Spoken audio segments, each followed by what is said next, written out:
Hey y'all, it's No Superman again, back with a chapter review and discussion for One Piece, chapter 1031. Everything I thought would happen in this chapter was totally wrong, and that's just kind of the way it goes. But it was a fantastic chapter. It starts off with this cool spread of all the vice captains, all the vice captains that matter.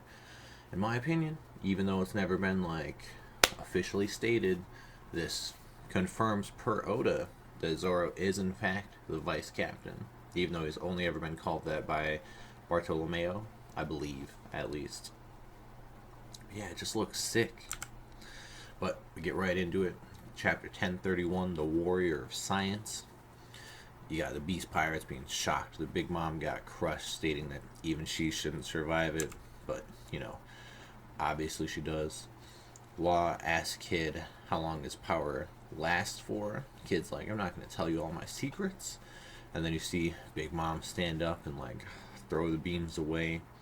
I personally thought she would just throw the beams away and then they would just go back to her. But it looks like the attraction, is magnetic qualities or whatever, is already over. Then Big Mom says life or Oshiruku. And since they're all out of Oshiruku, she takes the lifespan of all the random beast pirates who are there.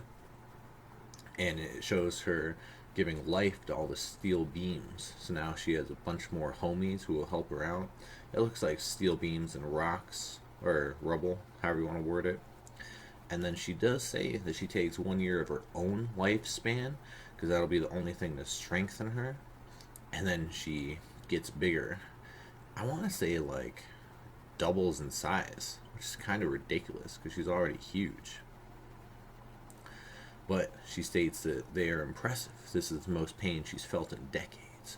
And she knows they're coming for her throne, just like Straw Hat Luffy.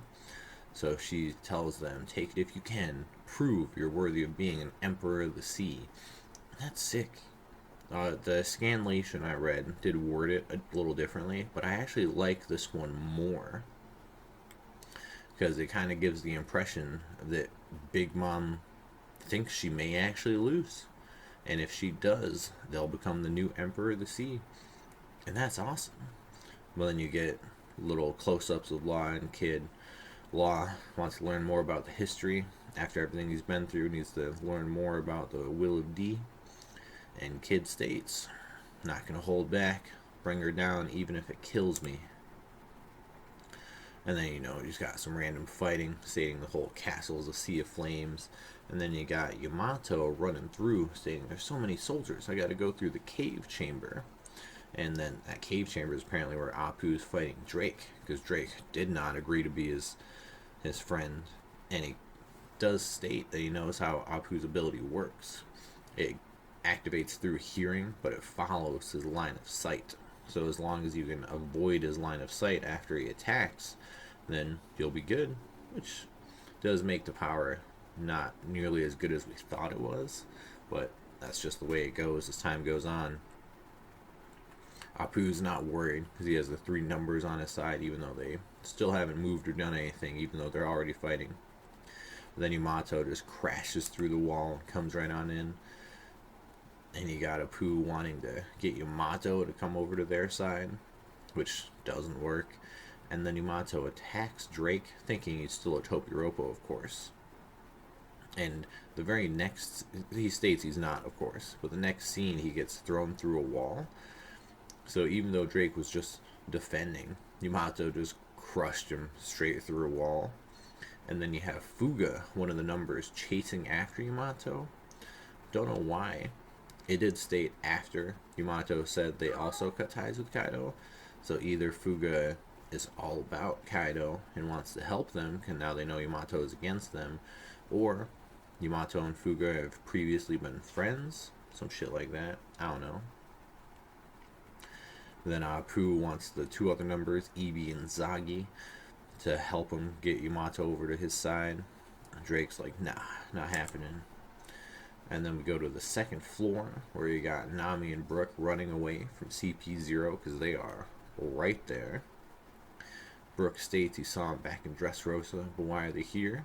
And Robin states, out of everyone in CP0, the highest level of Cypher Pole. The agents wearing masks are the most elite. So these are two of the higher ups, which is a little scary. And then it shows you a close-up of the short guy, and it looks like the other guy just disappears.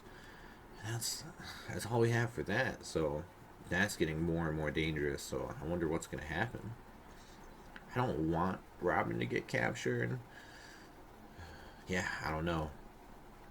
But then we go to the pleasure hall in the left brain tower, where it got Sanji. You got a woman bleeding and crying, and other geishas being mad at Sanji, thinking he's the one who hurt her because he was the only one there. And Sanji just thinks back, me hit a lady? I would never do that. And then he sees his brothers who all beat up, only one of them beat up the chick from Whole Cake Island, but he knows that he himself would never do that. And then he goes back out to Queen. He does state that itching's over, so his transformation should be done. And he thinks back. He was running along deep in thought, came up on the woman, and then it looked like she had been knocked through the air and was bleeding badly. And she had fear in her eyes as she looked at Sanji. And he thinks about what Luffy would prefer. A regular human being who could never defeat a woman, and is a major weakness in that regard. Still strong, but a weakness nonetheless. Or a cold, emotionless warrior of science who could crush any monster, even Queen, if he was given the order.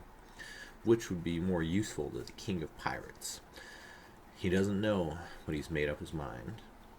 And then he destroys the Germa raid suit and just explodes under his foot.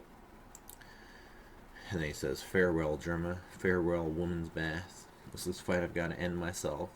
That part's hilarious to me, which is great. And then he pulls on a transponder snail, which I also didn't see coming, which is apparently connected to Zoro. Zoro's distracted in his fight against King Gus just because of the transponder snail, but they are still going. Sanji states, we're going to beat the Animal Kingdom pirates real soon, but after the finisher, if he's not in his right mind, he wants Zoro to kill him. Zoro was a little confused, was like, alright, fine, I'll kill you just like you asked. This means I have something to look forward to, so in that case, don't die before then. Sanji says thanks. And that's just a cool scene between the two right hands. That's sick. Right hand, left hand, whatever. And then Sanji disappears in front of Queen. And Queen's like, is this more science, son of Judge? Sanji's like, you don't need to throw any more fuel on the fire. Hell memories. And kicks Queen. How it looks like he turns Queen upside down with that kick. So Queen may be spiraling away. I don't know. But that looks sick. So my first thought for the Sanji and the chick, because he was like lost in sight and you get that little like silhouette of his blackened eye, the one eye you can see, I assumed it was Conqueror's Haki and he just did it subconsciously, but it was like a blast of it, so it pushed her back and she hit something, so she started to bleed. When Shanks got on Whitebeard's ship, we didn't know it was Conqueror's Haki at the time. We just thought it was like his force, I guess. You saw the ship breaking, so it is possible to do stuff other than just get animals to your side and like knock people out and all the stuff Luffy does. But something that was pointed out to me that I did not notice is that Sanji's eyebrow switched sides. So it could be that the Germa suit affected him in such a way where it kind of turned him into one of his brothers, or just like his brothers, I should say. So it actually was him who hit the chick, and he just did it because he wasn't himself. He was like his Germa brothers. I don't want that to be the case, but because of the eyebrow thing, I think it kind of is. So it could be that Sanji has to like fight his inner demon, so to say, and switch back to his old self, which may be when the eyebrow goes back to how it used to be. I don't know, but there is a break next week. That part's kind of lame. I really liked this chapter. It's not what I expected, but Oda's great at that. I'm more worried about the CP0 on Robin and Brooke, because they are trying to run away and jump down. And since they did like jump down from the second floor, they should be closer. I mean, they'd be on the first floor, so they'd be closer to Chopper and all of them. Also, Marco and Kawamatsu and Izo. So they may be able to help with CP0. I don't know. I'm worried about it, but I trust Oda. It'll all work out. But man, I love this chapter. I am looking forward to it in 2 weeks. And if you watch this, I appreciate it. Y'all have a good one.